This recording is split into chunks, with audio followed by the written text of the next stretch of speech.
በዚያ ጦርነት ከኢትዮጵያ ብሔር ብሔረሰቦች አንድ እንኳ የቀረ የለም። ሁሉም ተሳትፎበታል። የኢትዮጵያ ብሔር ብሔረሰቦች በጠቅላላ የተሳተፉበት ጦር ሜዳ ነው። ያ የሚያሳየው የመተባበርን ጥቅም፣ የአንድነትን ጥቅም፣ ለኢትዮጵያ አሳቢነትን ጥቅም፣ ኢትዮጵያ ከኔ በላይ ከራሴ በላይ ናት፣ ለኢትዮጵያ ስል ያለኝን የመጨረሻ ሕይወቴን እሰዋለሁ ብሎ የተነሳበት ነው። የሀገርን ታሪክ ማወቅ ግዴታ ነው፣ የዜግነት ግዴታ ነው ብዬ አምናለሁኝ።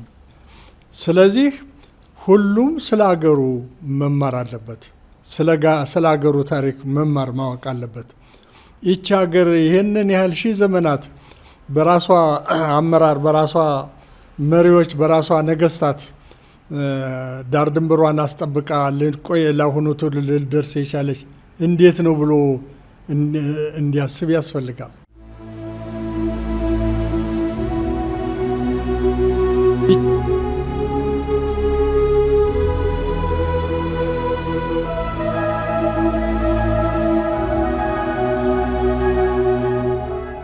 ሀገራችን የድል በዓል ነው። እንደ ሌሎች ሀገሮች የነጻነት የምንለው አይደለም። ምክንያቱም ኢትዮጵያ በቅኝ ያልተገዛች ነጻ ሀገር ነች። ስለዚህ ጣሊያን ኢትዮጵያን ለመውረር በመጣበት ወቅት የሀገራችን ሕዝቦች በአንድነት ሆነው እምቢ ለሀገሬ በማለት ከፍተኛ ተጋድሎ በማድረግ ሀገራችንን እስከ ወዲያኛው ድረስ ነጻ ሆና እንድትቀጥልና አሁንም በዓለም አቀፍ ደረጃ የተለየ ቦታና ክብር እንዲኖራት ያስቻሉ የብሔራዊ ኩራታችን ሆኖ እንዲቀጥል ያደረገ ብሔራዊ ድል ነው። ከዛ ባሻገር ለኢትዮጵያ ብቻ ሳይሆን ለመላው የአፍሪካ ህዝቦች በተለይም ለምዕራብ አፍሪካ አገሮች የነጻነት ተምሳሌት ነው። የመኖር እና ያለመኖር ትግል ያደረጉበት ለመጀመሪያ ጊዜ ነጮችን ድል ያደረጉበት ሲሆን ለሌላው ደግሞ ለአፍሪካ ለላቲን አሜሪካ ጥቁር ህዝቦች በነጮች ሲጨቆኑ የነበሩ ወገኖቻችን ለነሱ ምሳሌና ከፍተኛ ተጋድሎ ያደረገች እና ፈርቀዳጅ የሆነችው ኢትዮጵያ መሆኗ በዓለም ደረጃ ይታወቃል። ኢትዮጵያ የብዙ ብሔር ብሔረሰቦችና የተለያዩ ማንነቶች እንዲሁም ባህል፣ ሃይማኖት፣ ታሪክ ባለቤት ህዝብ ነች። የሆኑ ህዝቦች አገር ነች። ነገር ግን አገራዊ በሆኑ ጉዳይ ላይ የኢትዮጵያ ህዝቦች መቼም ቢሆን በአንድነት እንደሚሰለፉና በተለያዩ አጋጣሚዎች ለሀገራቸው ክብር፣ ለሀገራቸው ነጻነት ብዙ ተጋድሎ ያደረጉ መሆኑን የሚያሳይ ነው።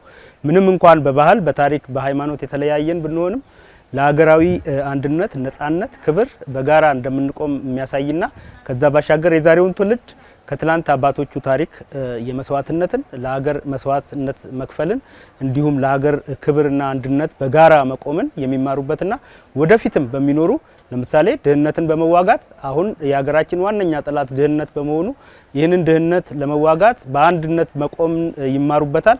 ከዛ ባሻገር ሀገራቸው በየትኛው አጋጣሚ የውጭ ወራሪ በሚመጣበት አጋጣሚ ሁሉ ሀገራቸውን ለመከላከልና ዲፌንድ ለማድረግ ወሳኝ ሚና የሚጫወቱበት ታሪካዊ ትምህርት የሚያገኙበት እንዲሁም አርአያ ሆኖ የዛሬውን ትውልድ የሚያስተሳስር ትልቅ የብሔራዊ ኩራታችንና የድላችን በዓል ነው ብዬ ነው።